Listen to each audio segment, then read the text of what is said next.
Bienvenue sur ma chaîne, c'est Afro Queen. Donc dans la vidéo d'aujourd'hui, je vais vous parler de comment trouver un logement au Québec et particulièrement à Montréal. Donc si ça t'intéresse, reste jusqu'à la fin de la vidéo. Et à la fin de celle-ci, si le contenu t'a plu, n'oublie pas de me donner un pouce en l'air et de t'abonner à ma chaîne.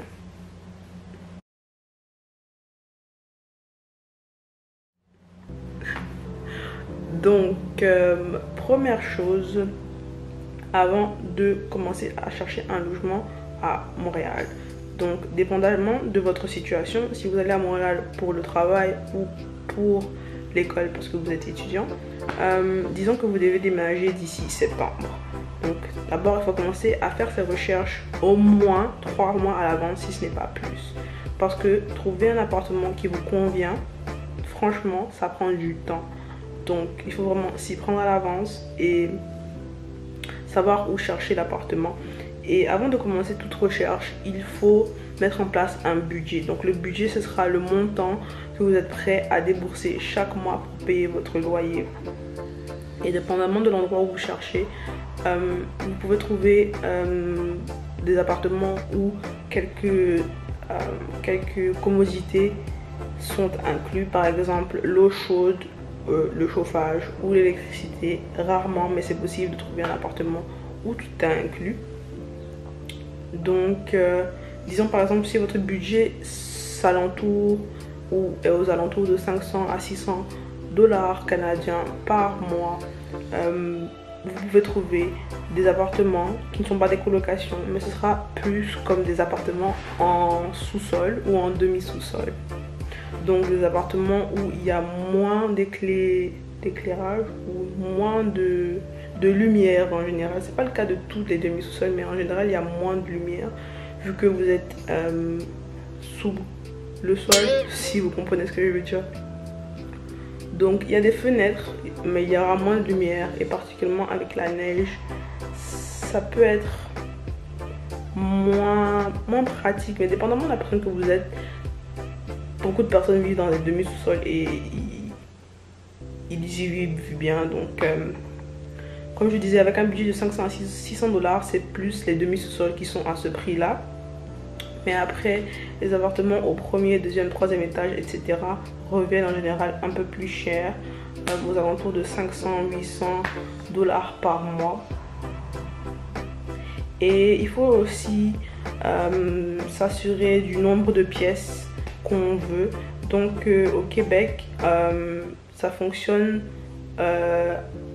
selon le nombre de pièces. Donc disons vous êtes une personne et vous voulez un 3,5. Donc un 3,5 inclurait 3 pièces plus le demi qui est en fait la salle de bain. Donc un 3,5 contiendra une cuisine, un salon, une chambre plus le demi qui est la salle de bain. Un 2,5 contiendra 2 pièces. Donc en général un salon qui est inclus avec la cuisine. Donc le salon et la cuisine c'est une pièce, et la chambre qui est une pièce à elle seule, et la salle de bain qui est un 2,5. Un 1,5 c'est qu'il y a une seule pièce plus une salle de bain. Donc 3,5, 2,5, 1,5, ce qui vous convient.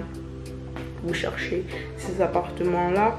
Les endroits où chercher les appartements, moi à 2 endroits j'ai cherché mes appartements. J'ai cherché sur kijiji.ca, qui est un site où les gens mettent des annonces, et sur Facebook.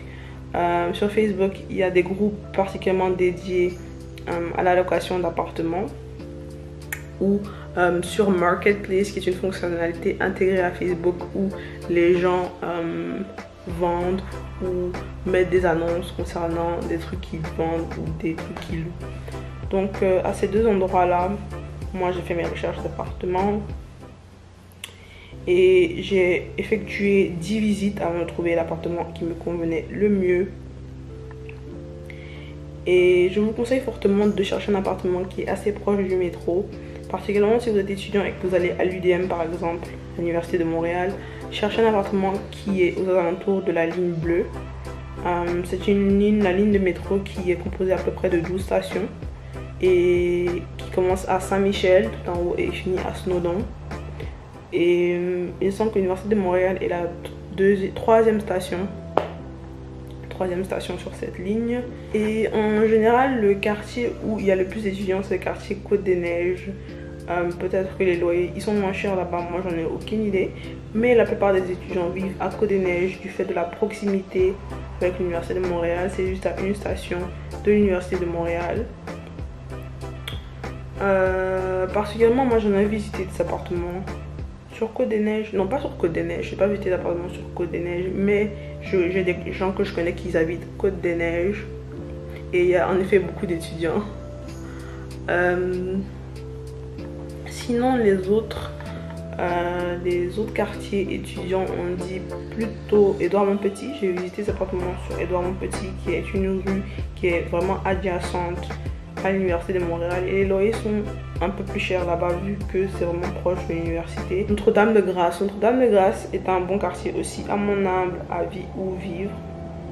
Dépendamment de où vous trouvez, vous pouvez le trouver assez proche du métro ou proche d'un arrêt de bus qui vont s'amener directement au métro.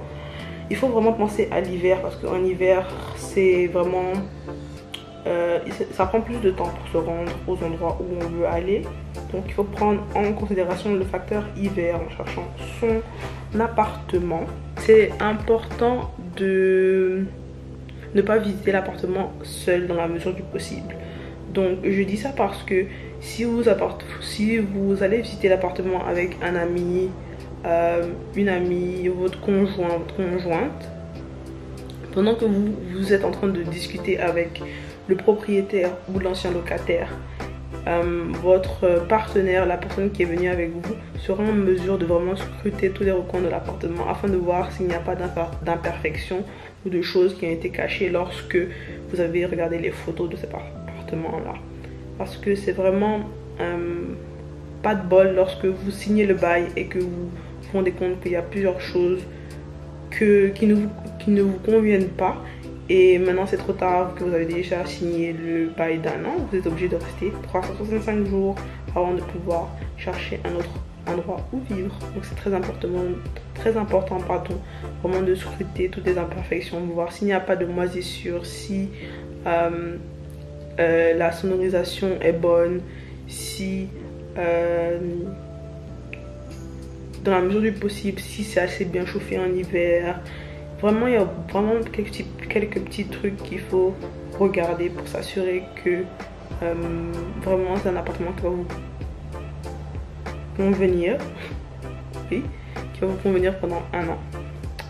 Et moi, ça m'a pris 10 visites d'appartement avant de trouver mon appartement. Il faut savoir que lorsque vous faites une application, donc vous trouvez un appartement que vous aimez, qui vous convient, il faut déposer votre dossier ou un formulaire. Et en fait, ils vont faire une enquête de crédit et il faut des références. Donc, l'endroit où vous avez vécu avant Montréal ou l'enquête de crédit. L'enquête de crédit, ils vont regarder si vous payez vos factures à temps. Donc, si vous n'avez pas de crédit de construit, en général, les propriétaires cherchent ou trouvent d'autres alternatives. Mais ils vont faire une petite recherche sur vous, plus ou moins pour savoir la personne que vous êtes, pour s'assurer que vous serez de bons locataires, parce qu'il y a certaines personnes qui louent les appartements mais qui ne payent pas, et c'est assez compliqué aussi pour les propriétaires de leur côté, parce qu'en général ils prennent des prêts pour les bâtiments qu'ils construisent. Donc il faut s'assurer de pouvoir payer le logement que l'on choisit. Ouais, c'est cela. Pour déménager, en général, il va vous falloir un camion ou peut-être une petite camionnette. Donc ça aussi,